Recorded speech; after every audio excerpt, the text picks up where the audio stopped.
Hey guys, just finished up a day of fishing here. Did pretty well. As you can see, the boat's kind of a mess. Everything's getting thrown around, bait's getting thrown around. But this is the last time I'm fishing down close to home this year. I am actually heading up to college on Sunday, and I'm actually bringing the boat with me, which is a nice feature. We got a ton of lakes up on my school, but right now the boat's a mess, and we got to prep it for when I go back up to school on Sunday. So we're going to show you how to prep it all now, make sure everything's ready to go, and this way you won't have any problems trailing it there or back, because trailing a boat, especially even a bigger boat, long distances, the tires can get all messed up, the trailer can get messed up, you could hit something, it can all go downhill pretty fast. So we want to make sure everything's in top-notch shape before we go off to college and before we go anywhere. So this way we have a safe trip and nothing happens. Alright guys, so we're just going to clean up the boat, put the rods into the rod socks into the truck, put the rail covers on the reels, and then we'll come back and show you guys how to prep the boat. Guys, so as you can see, we've cleaned up the boat. For the most part, anyway. Yeah. Nick is just taking off the trolling motor right now. He's going to throw that in the back of the truck. Alright guys, so we've got the chairs strapped down. And one of the last steps is just to put the boat straps on. So Nick's going to show you guys how to do that. Which way do these go? I don't know. No, I'm just kidding. I know how these go. Basically, I have hooks on the side. What these straps are for, they just keep the boat secure. I'll have to show you. Yeah, they keep the boat strapped in case the winch does fail and the safety chain fails. So it's like an extra third step. It's a third step. And then this is the main winch, the main rope that holds the back of the boat down so this way it doesn't come flying off the trailer. That's what basically these four straps are for. But yes, these two side straps, if those fail, this just keeps it from going back. Yeah, the boat can slide up and down, but it won't go back anymore unless you get a big bump and it'll go up and over. You don't want that to happen. So to put these on, just hook them around the loop. I put that in the back, in the back handles. Pull it down straight. It's basically like a snap. You could use a ratchet strap for this too. It's not a bad idea. This is just a snap down strap, and then it just snaps into place. Now it's super tight. It gets wrapped with Velcro so the rusty thing doesn't hit the boat, and we don't get a scratch on the boat. Even though this is an old boat, but I still like to try and take care of it. Do the same thing to the other side.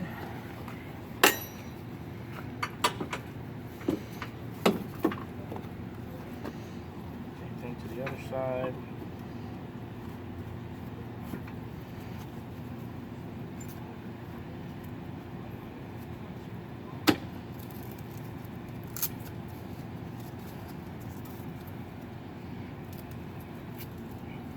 Same to the other side. Now we're just going to take the strap, the last and final strap. What I usually do is I'll go through the top of this handlebar, I go back through the bottom, and we'll knot it up.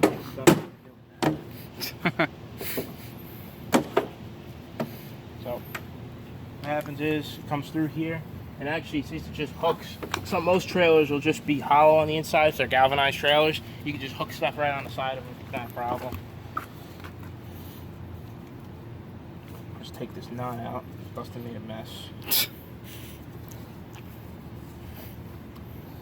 Okay, so then just push it. It's basically a regular ratchet strap. Same thing. This hook just hooks onto the trailer, just like that. This way, and I'll just pull it up like this.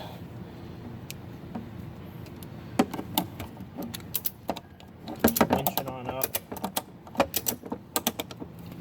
Make sure it's just nice and put weight into it. Make sure it's nice and tight.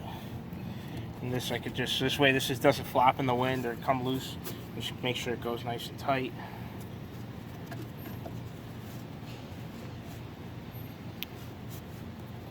So that goes nice and tight on there. So that's pretty much it.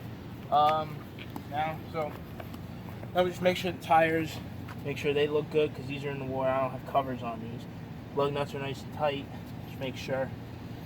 Tires pressure is pretty good. I mean, it's feeling pretty good. So Yep. That's pretty good. Make sure nothing's sticking out. When you pull your boat out of the water, make sure there's no weeds on your trailer. Yep. If there's weeds on your trailer, please pull them off and throw them off to the side. Throw them in the garbage. We don't want spreading invasive species into our lakes.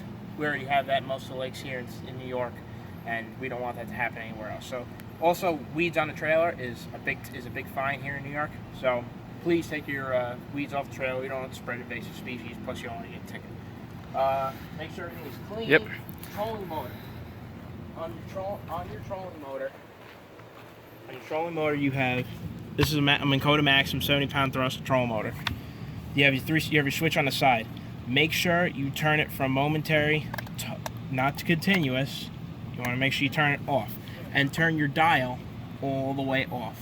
This way, it'll save the longevity of your trolling motor. I learned this the hard way. I burnt out a trolling motor doing the same thing. I just left it on all the time, and so it cost me $800, $900 to get a new trolling motor. We don't want to do that, so yeah, just make sure you turn everything off the trolling motor. If it's all hooked up to the batteries, and disconnect them when you get home. So what we're gonna do here is we're gonna attach the safety chain. Safety chain is very vital tool, and just in case this winch fails, which I don't think it's gonna fail because it's brand new. Just put it on last year. So just in case it does fail, you just put a safety chain hooked onto the tongue of the trailer. What I do is I basically just slide it through. I made this myself. You could do this yourself for any trailer. Really cheap, good parts, Home Depot. Galvanized steel chain, little thing on here. Basically what you do, just stick it through. And it's a big giant D-loop. And you just tighten the screw. Tighten the screw all the way. Make sure it's nice and tight.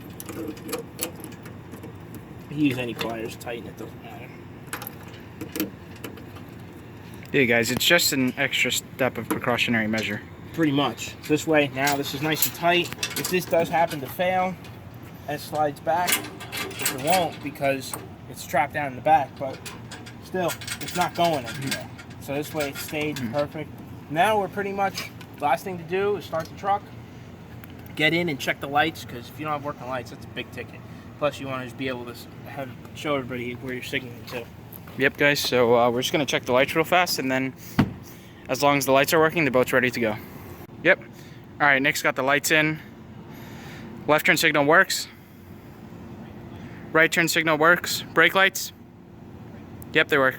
All right, guys. Thanks for watching. See you later.